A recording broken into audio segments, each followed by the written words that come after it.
we were at our apartment over 13 Mayflower Street sleeping when I got a knock on my door. And when I opened the door, it was one of my neighbors who live on Bannock Street through the alley.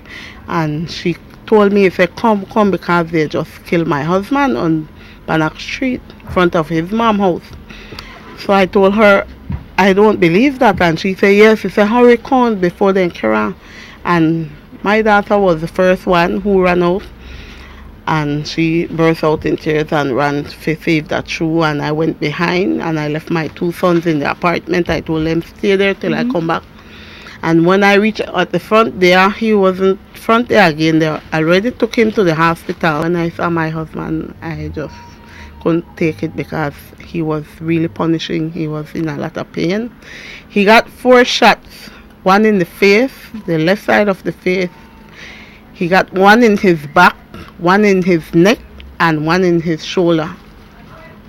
And the main one that the doctor are focusing on is the one in his neck, because if he move up too much and causes the other wings on his neck, the bone, they said, have 2 wings and one of them are fractured.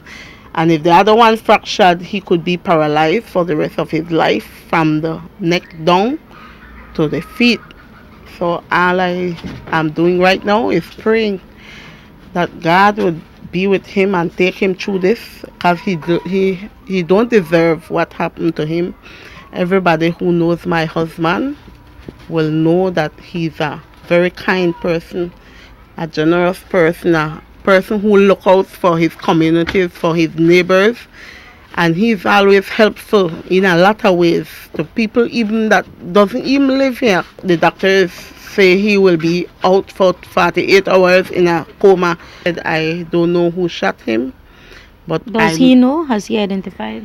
He spoke with me and I asked him, because when I went to the hospital he was talking, and the first thing he told me, he said, Rose, he said, I was in the kitchen cooking. He said, and I left on the stove. He said, when I get shut out there, I go and beg for a cigarette. He said that way me come out there. He said, but I'm in the cook for my little nephew there and my little niece, and I left on the stove. He said, so please make them out the stove. And I was at the hospital. I called my daughter and I told her that if I said, please go to the kitchen and out the stove, but she could not find any key for the place, and the place was locked with the padlock. So 2 neighbors came and broke the lock, and when they broke the lock, the whole inside of here was foggy, and the whole pot of food that he was cooking, the 2 pot burnt to nothing.